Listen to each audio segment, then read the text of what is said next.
across the world. As always, welcome back to the Eyes of Sci-Tech. As told before, we both are 12-year-old innovators who are working on sharing their knowledge with you guys. It's Kaavya here. And Jaspreet.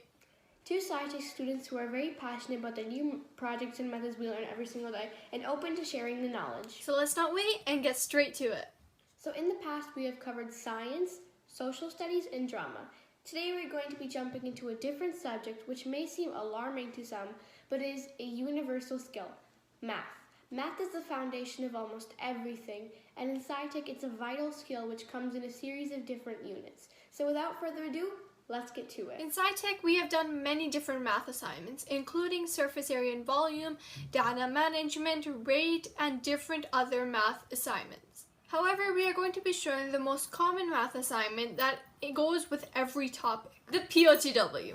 We will be focusing on the POTW number 4, and in the POTW number 4, it's focusing on geometry. Now, in this main question given was 2 games use the card of the shape of an equilateral triangle. The card from the game has a perimeter of 10.0 centimeters longer than the card from the other game. About how much shorter is the side length of the smaller card? So before we start, we have to do our preview for the first part of a good POTW solution, or any math assignment for that matter, is the preview. Now, the preview is exactly how it sounds. You understand the question and identify the key points of it, therefore previewing the question and understanding what exactly the problem wants you to do. In this preview, you can see that all the irrelevant information has been crossed out and the important information has been underlined. The question has been written in red, but it hasn't been highlighted. However, everything else has been underlined and crossed out, so it's clear that could possibly be the question. However, if you were solving a problem like this, you might want to label the question to make it easier. Underneath, you can see the important math words have been circled, hence the $ being circled at the bottom right corner of the screen, because dollars and money is an important math word. Sometimes math words can be spotted as symbols, and it's important to identify those too. In this particular question, the student was required to choose one of the 3 options to calculate the price for. So you can see that at the bottom right corner, this student has circled the item they would be choosing, so it's clear what they're going to solve for. At the right hand of this preview, you can see several text boxes and arrows where the student has confirmed and explained their understanding of what they need to do in the question. On the top of this preview, there's a sign which says keep calm and tax-free. The text box next to it shows that the student has understood they don't need to calculate the tax costs because it's tax-free.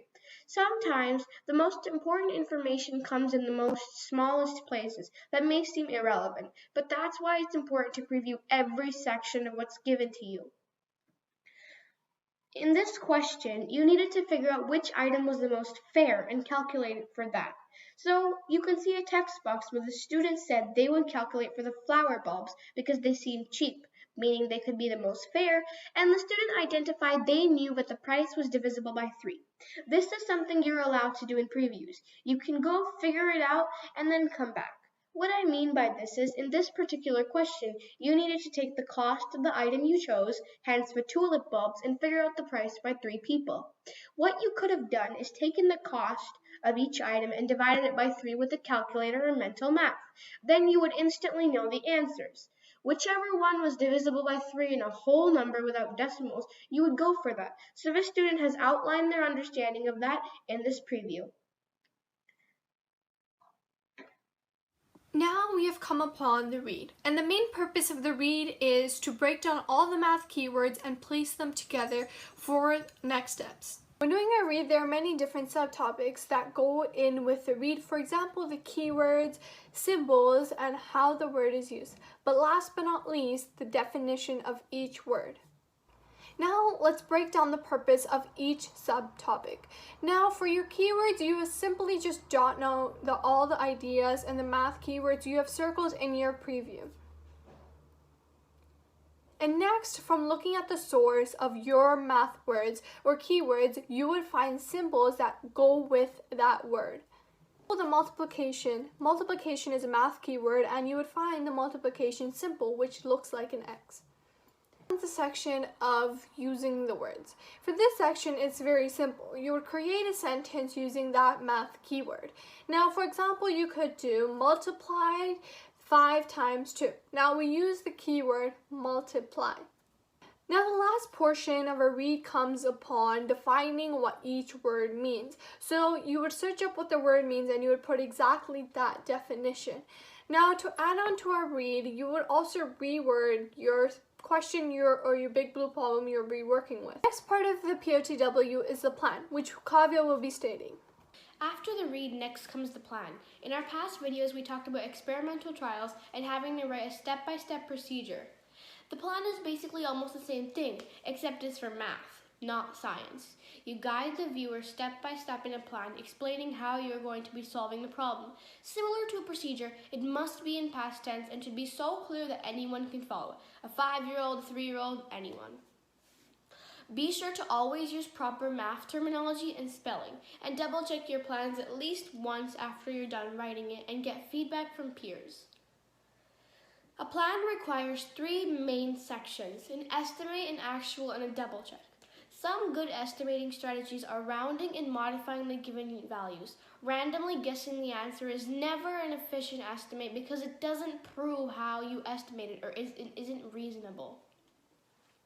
Always label the estimate as either an underestimate or an overestimate, depending on what you did with the given values or what you did with the given information. Then comes the actual. In the actual, you solve similar to how you did an estimate, but you use the real values and all the real facts to get not the approximate answer, but the actual, precise, the real answer to the question.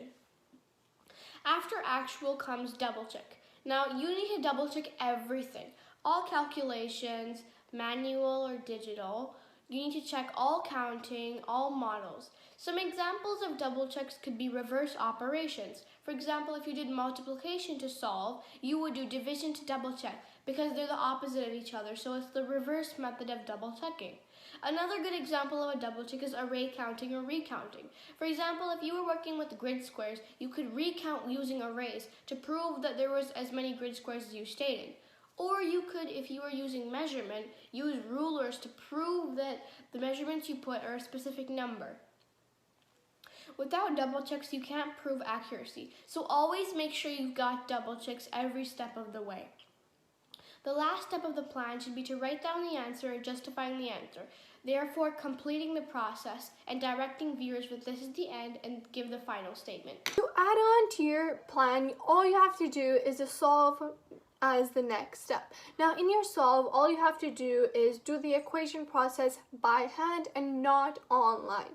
When doing your solve all the time in your POTW or your SADW, always remember to put your solve pictures or labels under your plan steps so the reader or the viewer can know what exactly we're looking for or what is happening. When doing your solve, always remember to add the process of labeling, because if you add labeling, it's more efficient and you won't get mixed up, or the reader will know what is exactly happening. Now, the next step is for your labeling, and whenever you're labeling, always remember to add in information that will make the reader know exactly what to do, even kindergarteners or older kids.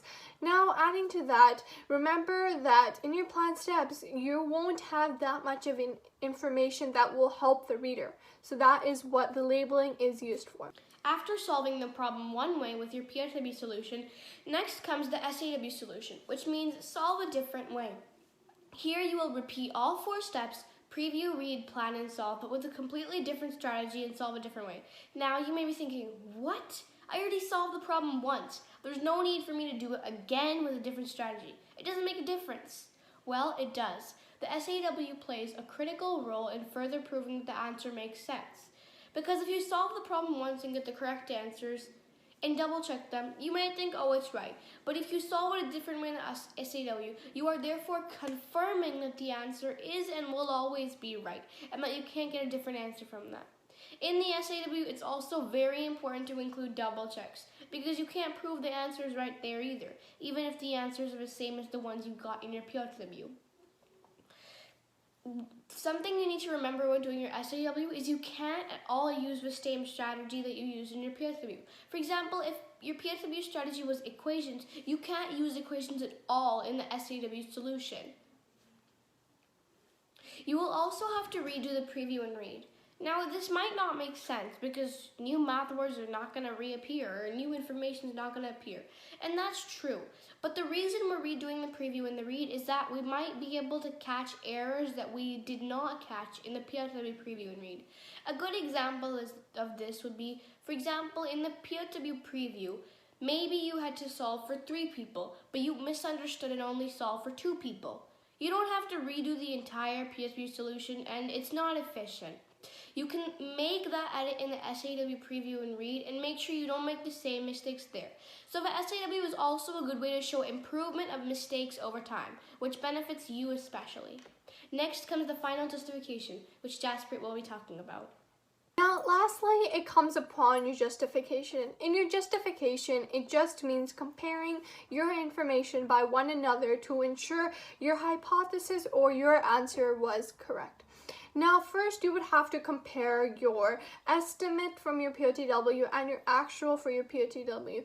This way, we can know if the estimate was a relevant estimation, whether it was not even a good estimate, so we could use a different strategy maybe later on.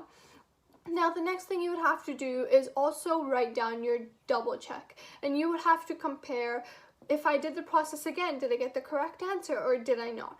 Now, with that saying, you would also have to compare your POTW answer with your SADW strategy. Now, in that, you could compare your POTW plan steps, what you wrote, and SADW plan steps you wrote, or the way you solved and what strategy you used. Like I said before, of writing down all the estimate, actual, and double check, you would do the same for the SADW. Write down the answers, write down what you did for each thing, like the estimate, actual, and double check. And that's the same thing you would do for your SADW strategy. At the end, you would finally compare whether your answer was correct or not. But if you found a mistake in there, that means you would have to correct it again. Comparing helps you keep in mind that whether my answer was correct or not, or whether my hypothesis or my estimate was efficient or not. This is how you do a justification.